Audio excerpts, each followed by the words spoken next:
بسم اللہ الرحمن الرحیم۔ السلام علیکم۔ امید کرتی ہوں کہ آپ صحت اور ایمان کی بہترین حالت میں ہوں گے۔ آج کے اس ویڈیو میں ہم حضرت موسیٰ علیہ السلام کی پیدائش کے واقعہ کو بیان کریں گے۔ حضرت موسیٰ علیہ السلام اللہ تبارک تعالیٰ کے انبیاء علیہ السلام میں سے وہ مشہور نبی تھے جن کے ذریعے اللہ تعالیٰ نے بنی اسرائیل کو فرعون کے ظلم و ستم سے نجات دلائی۔ آپ علیہ السلام کا ذکر قرآن مجید کی کئی صورتوں میں کیا گیا۔ حضرت یوسف علیہ السلام کے مصر پر حکمران بننے کے کچھ عرصے بعد حضرت یعقوب علیہ السلام اپنے پورے خاندان سمیت مصر میں آ کر آباد ہو گئے اور پرامن زندگی گزارنے لگے۔ حضرت یعقوب علیہ السلام کے بیٹوں کو اللہ تبارک تعالیٰ نے اپنی نعمتوں سے نوازا اور ان کی نسلوں کو خوب بڑھایا۔ آپ علیہ السلام کی اولاد سے جو لوگ وجود میں آئے انہیں بنی اسرائیل کہا جاتا تھا، جن کا قرآن مجید میں کئی مقامات پر ذکر آیا۔ جب حضرت یوسف علیہ السلام اس دنیا سے رخصت ہوئے تو بنی اسرائیل کو بہت زیادہ صدمہ ہوا۔ اہل مصر نے انہیں تسلی دی اور ہر حالت میں ان کا خیال رکھنے کا وعدہ کیا۔ کچھ عرصے تک تو اہل مصر نے اپنے قول کا پاس رکھا اور بنی اسرائیل کے عزت و شرف کو تسلیم کیا، لیکن رفتہ رفتہ بنی اسرائیل کے علماء نے لوگوں کو اللہ تبارک تعالیٰ کی طرف دعوت دینا چھوڑ دی اور دنیا کے حصول میں مگن ہو گئے، اور لوگ بھی اللہ تبارک تعالیٰ سے دور ہو کر امیر سے حسد اور غریب کو حقیر سمجھنے لگے۔ بنی اسرائیل کے اس طرز عمل کو دیکھ کر اہل مصر بھی بنی اسرائیل سے نفرت کرنے لگا۔ جب بنی اسرائیل نے اللہ تبارک تعالیٰ کی نافرمانیاں شروع کر دی تو اہل مصر کے دل سے ان کا مقام و مرتبہ ختم ہو گیا۔ انہوں نے بنی اسرائیل کی حمایت ختم کر کے اپنی ہی قوم کے ولید بن ریحان نامی آدمی جو فرعون کے لقب سے مشہور تھا کی حمایت شروع کر دی، جو بہت جلد مصر کا بادشاہ بن گیا۔ وہ بہت بڑا ظالم، متکبر اور جابر تھا اور وہ بنی اسرائیل کو غلام قوم سمجھتا تھا۔ وہ اپنی حکومت اور بادشاہت کے غرور میں اتنا آگے نکل گیا کہ اس نے اپنے آپ کو رب کہلوانا شروع کر دیا اور بنی اسرائیل کو اپنا غلام بنا لیا۔ حضرت موسیٰ علیہ السلام کی ولادت سے پہلے فرعون نے خواب دیکھا کہ بیت المقدس کی طرف سے ایک آگ آئی ہے اور مصر کے تمام گھروں کو جلا، لیکن بنی اسرائیل کو کوئی نقصان نہیں پہنچایا۔ بیدار ہونے کے بعد وہ بڑا خوفزدہ تھا کہ اس کی تعبیر کیا ہو سکتی ہے۔ اس نے اپنے عالموں اور جادوگروں کو جمع کیا اور اس کی تعبیر پوچھی۔ انہوں نے کہا کہ اس خواب کی تعبیر یہ ہے کہ بنی اسرائیل میں ایک ایسا لڑکا پیدا ہوگا کہ اس کے ہاتھوں اہل مصر تباہ ہو جائے گا۔ چنانچہ فرعون نے اسی وقت بنی اسرائیل کے لڑکوں کو قتل کرنے اور لڑکیوں کو زندہ چھوڑنے کا حکم جاری کر دیا، لیکن تقدیر کے آگے تدبیر نہیں چلتی۔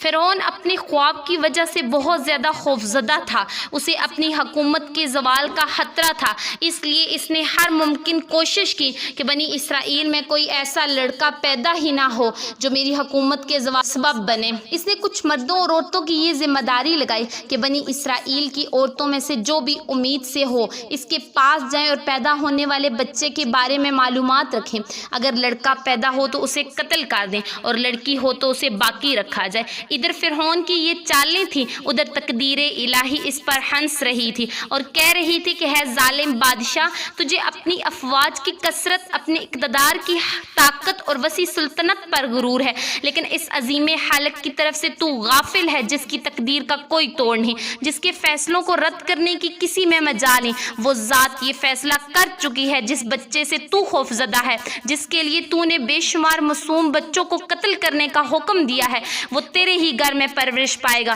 اور تیری دنیا اور آخرت کی تباہی اسی کے ہاتھوں ہوگی۔ تجھے معلوم ہو جائے گا کہ آسمان و زمین کے مالک ہی کی یہ شان ہے، جو وہ چاہے وہ کرتا ہے، اس کے پاس قدرت ہے۔ حضرت موسیٰ علیہ السلام کی ولادت بھی اسی سال ہوئی جس سال بچے قتل کیے جا رہے تھے۔ اللہ تبارک تعالیٰ کی رحمت جوش میں آئی اور اللہ तबारक ताला को इन कमज़ोर बंदों पर रहम आया जो इब्राहीम खलीलुल्लाह अलैहिस्सलाम की नस्ल में से थे। चुनांचे अल्लाह तबारक ताला ने उन्हें फ़िरौन की ग़ुलामी से निजात दिलाकर आज़ादी जैसी अजीम नेमत से नवाजा। फ़िरौन और इसके लश्कर को तबाह करके बनी इसराइल को इस सरज़मीन का वारिस बनाया। फ़िरौन और हामून और इसकी अफवाज को ये दिखाना चाहा कि जिस खौफ से वो बनी इसराइल के बच्चों को कत्ल करवा रहे हैं, इसका नतीजा वो अपनी आंखों से देख ले। आप अलैहिस्सलाम की वालदा हमल के दिनों में बड़ी फ़िक्रमंद हुई और उन्होंने हमल के इब्तदाई अयाम ही से बहुत एहतियात की कि कहीं हमल की अलामात ज़ाहिर ना हो और दूसरों को इल्म ना हो जाए।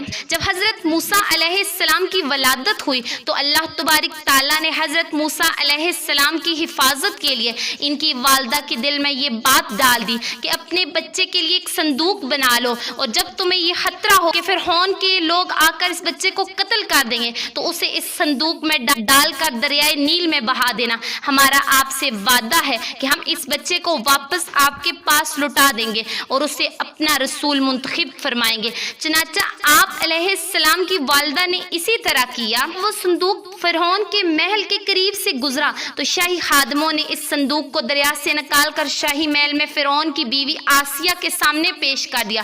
फ़िरौन की बीवी आसिया ने जब संदूक खोला और कपड़े में लिपटे हुए हज़रत मूसा अलैहिस्सलाम का मासूम चेहरा नजर आया और इसके दिल में आप अलैहिस्सलाम की शदीद मोहब्बत पैदा हो गई। इसने फ़िरौन से कहा, ये तो बहुत ही प्यारा बच्चा है, ये तो मेरी और आपकी आंखों की ठंडक है, इसलिए उसे दूसरे बच्चों की तरह कत्ल ना किया जाए। बहुत मुमकिन है कि ये बच्चा हमें कोई फ़ायदा पहुंचाए या हम उसे अपना बेटा बना लें। फ़िरौन ने जब इस मासूम और खूबसूरत बच्चे को देखा तो फ़ौरन चौंक पड़ा कि कहीं ये वही इसराइली बच्चा ना हो जो मेरी हुकूमत के ज़वाल का सबब बनेगा। ये सोचकर इसने बच्चे को कत्ल करने का इरादा किया, लेकिन इसकी बीवी रुकावट बन गई क्योंकि अल्लाह तबारक ताला का फैसला हर चीज़ पर गालिब रहता है। इस तरह अल्लाह तबारक ताला ने एक दुश्मन के घर में इस बच्चे को इस तरह महफूज किया कि वो उसे ज़रा बराबर भी नुकसान ना पहुंचा सके।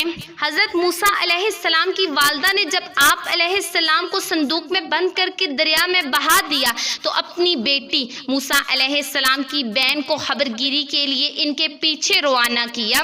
शहर में बच्चों को दूध पिलाने वाली जितनी भी दाइयाँ थीं, सबको बच्चा पेश किया गया कि उसे दूध पिलाओ।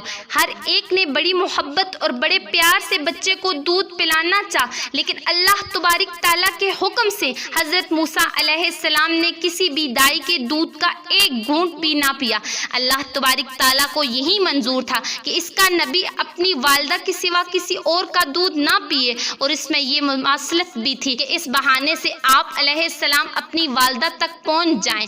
जब हज़रत मूसा अलैहिस्सलाम ने किसी भी दाई का दूध ना पिया तो आप अलैहिस्सलाम की बहन ने आगे बढ़कर कहा, मुझे एक दाई का पता मालूम है, मुमकिन है कि बच्चा इसका दूध पी ले और वो लोग भी बड़े अच्छे हैं, बच्चे की अच्छे तरीके से परवरिश करेंगे। महल वालों ने फौरन इस दाई को बुला लिया। हज़रत मूसा अलैहिस्सलाम ने इनकी गोद में जाते ही दूध पीना शुरू कर दिया और इस तरह अल्लाह तबारक ताला ने आप अलैहिस्सलाम को दरियाए नील से निकाल कर आप अलैहिस्सलाम की वालदा तक पहुंचा दिया। आप अलैहिस्सलाम अपनी वालदा की मोहब्बत के ज़ेरे साए परवरिश पाने लगे। अल्लाह तबारक ताला ने आप अलैहिस्सलाम की वालदा से जो वादा किया था वो पूरा कर दिया और लोगों को इसकी खबर भी ना होने दी। हज़रत मूसा अलैहिस्सलाम की वालदा का खौफ अमन से, फ़कीरी अमीरी से और भूख खुशहाली से बदल गई। आप अलैहिस्सलाम की वालदा फ़िरौन से शाही इनाम व इकराम पाती और अपने ही प्यारे बच्चे की परवरिश करती। इस तरह अल्लाह तबारक ताला ने आप अलैहिस्सलाम की फ़िरौन के घर में परवरिश करवाई। सुभान अल्लाह, शुक्रिया।